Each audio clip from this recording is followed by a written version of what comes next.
GCCI દ્વારા આયોજિત વાર્ષિક એક્સપો તેના પ્રથમ દિવસે ખૂબ જ સફળ તેમજ યાદગાર બની રહ્યો.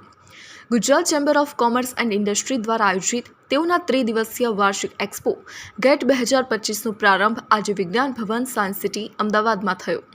ખૂબ જ મહત્વપૂર્ણ બની રહેલ પ્રથમ દિવસે જ ઔદ્યોગિક ક્ષેત્રના વિવિધ નેતાઓ, ઉદ્યોગ સાહસિકો તેમજ અલગ અલગ ક્ષેત્રના નિષ્ણાતો એક્સપોના ઉદ્ઘાટન પ્રસંગે ઉપસ્થિત રહ્યા હતા. સમગ્ર દિવસ દરમિયાન 5000થી પણ વધુ વ્યાપાર ઉદ્યોગ પ્રતિનિધિઓએ ઉપસ્થિત રહી ગુજરાત રાજ્યના આર્થિક વિકાસ તેમજ નવીનતમ સ્ટ્રેટેજી બાબતે મહત્વપૂર્ણ ચર્ચાઓમાં ભાગ લીધો હતો. ઉદ્ઘાટન સમારોહમાં ભારત સરકારના માન્ય કેન્દ્રીય ગૃહમંત્રી અને સહકાર મંત્રી શ્રી અમિતભાઈ શાહની વર્ચ્યુઅલ ઉપસ્થિતિ મહત્વપૂર્ણ બની રહી હતી. આ પ્રસંગે ગુજરાતના માન્ય મુખ્યમંત્રી શ્રી ભૂપેન્દ્રભાઈ પટેલ અતિથિ વિશેષ તરીકે ઉપસ્થિત રહ્યા હતા.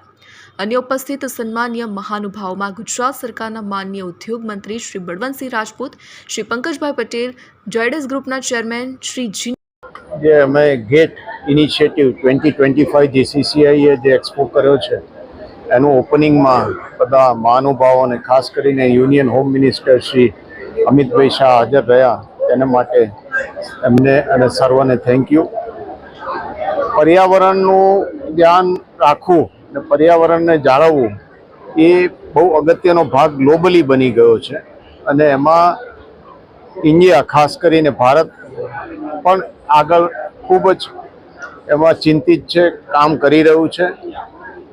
એટલે આ એક્સપોમાં અમે પર્યાવરણને લગતા અને પર્યાવરણને જાળવવા માટે જે પણ ઇક્વિપમેન્ટ્સ છે, જે ટેકનોલોજીસ છે, જે આઈટી ટેકનોલોજીસ છે, અનેક ટેકનોલોજીનો સમાવેશ કર્યો છે ને એને લગતા જે પણ રિન્યુએબલ એનર્જીથી લઈ પર્યાવરણથી લઈની દરેક કંપનીઓએ આમાં ભાગ લીધેલો છે.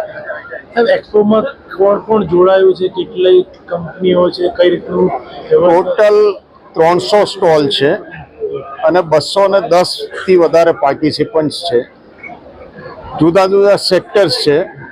હાર્ડકોર મશીનરી ને ઇન્ડસ્ટ્રી કરતા આ એક્સપો અમે વિઝન 2047 જે આપણું વિકસિત ભારતનું છે માનનીય વડાપ્રધાન શ્રી નરેન્દ્રભાઈનું, એના બેઝ પર કઈ ટેકનોલોજીઓ આજે કન્ટ્રીને વિકસિત બનાવવામાં કામ આવશે, જેમ રિન્યુએબલ એનર્જી છે, આઈટી છે, ફૂડ સેક્ટર છે અને જે રીતે અત્યારે ઇન્ફ્રાસ્ટ્રક્ચર સેક્ટર છે, વોટર પ્યોરિફિકેશન સેક્ટર છે, એ બધા જે વિષયો છે એને આવરી લઈને આ એક્સપોનું આયોજન કરવામાં આવ્યું છે.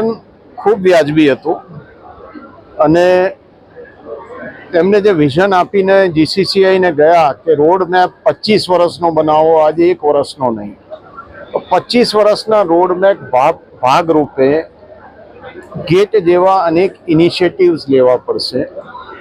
જીસીસીઆઈએ પોતે એમએસએમઈ, સ્મોલ સ્કેલ અને સ્ટાર્ટઅપ્સને કઈ રીતે મદદ કરી શકે એમાં અગત્યનો રોલ ભજવવો પડશે.